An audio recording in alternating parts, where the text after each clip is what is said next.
What we know right now, and it's still April, is that wheat and corn, including feed corn for our proteins, such as a pig or a cow, is going to be more expensive in October, November, December, and all that. The price of feeding cattle is going to go up later on this winter, including here in the state of Washington. That's how that works. That you can blame on Putin. Little problem, though, with everything after November, it's not going to matter. We know it's going to be there. In fact, Bank of America today, what are they saying? They're saying recession shock is coming, and this is in a really weird time when it's the opposite of unemployment is a real problem right now. There's 6 million unoccupied jobs. There's like 11 million people on the sidelines refusing employment. If they all took a job, there would still be 6 million unfilled jobs. So unemployment's not the issue, not right now. But I'll tell you what, if a recession hits, it's gonna be. Bank of America's chief investment strategist Michael Hartnett said in an internal note to clients on Friday, inflation shock worsening, rate shock just beginning, recession shock is coming. This is what the Mr. Hartnett said. This is before the total average inflation of 8.5%, as I was, yesterday doing laboriously and I'm sure fascinatingly on the radio, going down each category of what the inflation was and the whole thing. So anyway, back to the Putin price hike. So this is what they're pushing real hard. Jen Psaki said this 2 days ago, and they've been testing this. They tested it over the weekend. They've been trying it out for a week and a half or so, the Putin price hike, but she managed to get it in twice in 15 seconds or so. So because of the actions we've taken to address the Putin price hike, we are in a better place than we were last month. But we expect March CPI headline inflation to be extraordinarily elevated due to Putin's price hike. Yes, question from Ireland. It makes me sick, to be honest with you. Not a question. So Putin price hike. So Biden doubled down. Not only is it a Putin price hike, but it's genocidal dictator Putin price hike. Your family budget, your ability to fill up your tank, none of it should hinge on whether a dictator declares war and commits genocide in half the world away. To help deal with this Putin price hike, I've authorized the release of 1 million barrels per day for the next 6 months from our Strategic Petroleum Reserve. This is by far the largest release of our national reserve in history. It's a wartime bridge to increase oil supply as we work with U.S. oil producers to ramp up their production this year. Genocidal dictator. So there you go. That, by the way, brings its own baggage today because now the staff is saying, well, yeah, we're going with that. It wasn't a flub as he was walking off the helicopter. He really did say genocide. And then if he missed it, a pigeon or something in the John Deere factory pooped on his lapel. But we've all gone there, haven't we? And so that's not the issue. But sort of the problem here is that, as I explained it, I said on Twitter last night, that the United States of America, Mexico can complain about inflation. Canadians are complaining about inflation. Any nation on earth that does not print the world's default reserve currency can complain about inflation. The one country that can't really complain about inflation as if we're not in control of it is the country that prints the world's default reserve currency. You have to convert your zlotys into dollars to buy something next door in Sweden. You have to buy you have to convert your digital yuan into dollars to buy something in rupees. That's just how the world economy works. We don't notice it because we are that country that prints the world's only reserve currency. And we are the only country that is not in control. We're the only country that can control inflation in that way. It makes me sick. It makes me sick, to be honest with you. There. Back in a second, AM 770 KTTH. Brian Suits here. It makes me sick, to be honest with you. Yeah, if they called it Xi's price hike, I think they'd get more traction with the American people. Then you, all at once, you can blame the bat fever and the economy tanking on that. But so anyway, in a perfect world where China locked down in December of 2019, locked Wuhan down and let it burn out there, we would have a far different economy, I think. But anyway, speaking of that, AM 770 KTTH, Brian Suits here, and the Shanghai lockdown does continue. It's funny that the authorities in the Hubei province, where Wuhan is, they really let up. They really liberalized the rules. And I don't know where the gap is from draconian to medieval or whatever, but what they did is, if your child is positive for COVID, they were taking your child away and putting the child into a big gymnasium full of other people's children that are positive. And they had their own little cubicle bunk, and all that. But of course, you're still getting 5-year-olds up against the glass bawling.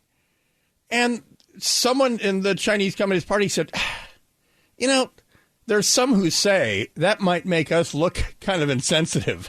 But, it depends on what the boss says, isn't it? Tonight on Xi's Company, on a very special episode of Xi's Company, they discuss forcibly splitting children from their parents. And remember, here in the United States, if you break into the country, a federal judge said that children can't be detained in a prison or in a jail setting with adults because they might get raped and stuff like that. But that's been morphed into ripping children from their mothers, when in reality that is very specific and very rare. Meanwhile, in China, the kid is positive, and on tonight's episode of Xi's Company, Jack has his child ripped from his arm. So what the Chinese have done to let up a little bit is they said, all right. And by the way, again, never mind that this variant is, for children, this variant is even far, far less lethal than any other variant. And children are virtually immune to this coronavirus that originated in China at that lab. The Chinese just want 0 cases. They don't want, never mind symptoms, they want 0 cases. So the way that they let up is they said, if your kid is positive, you can volunteer to go in there with them. Dun, dun, dun, dun. So that's their middle ground. That's their all right. Well, all right. Tell you what. We'll give a little on this. Your entire family can go into isolation if the 5-year-old is positive because we swiped their nose. So that is still going on. And here's the reason I'd recommend the White House stop saying Putin price hike, because 25 million people in Shanghai being padlocked into their apartments really is going to lead to shortages in this country because of so much stuff that's made there. The dirty little secret about AA batteries, it's just between us here, isn't it? Yeah. Is that they're basically made in one of 2 or 3 factories. And the other deal is that the reason they're so cheap is because you couldn't make them that cheap in this country because of this EPA and all these laws and rules and all that. I don't know what to say. Well, the people that make those batteries are locked in their apartments for probably another week or 10 days. I mean, literally until there's 0 cases, 25 million people. Until there's 0 cases. And remember how ridiculous measuring cases is if people aren't symptomatic. So listen, the one great thing about batteries is that their shelf life is more than a decade. And I don't want to cause a rush or a panic because, of course, you're all getting to work when I'm finished. So it's not my problem. I'm just going to say there's not many non-perishable things that you can buy today that you know are going to be hard to find in a couple months, but those are some of them. Double D's and triple A's are some of them. Socks are another one. Sure, there'll be socks in 6 months, but it'll be $30 for a pair or $30 for two pair or whatever. So, I mean, I would make the case, if you back off the unartful Putin price hike and just stick with genocidal dictator. Let's do that. Let's see if we can silo this. How about let's do goofy prime minister. This pandemic has sucked for all Canadians. And let's do shrill caterwaul from Ireland. It makes me sick, to be honest with you. And let's make Putin genocidal dictator. And then on a very special episode tonight on She's Company, let's make the inflation about him. How about that?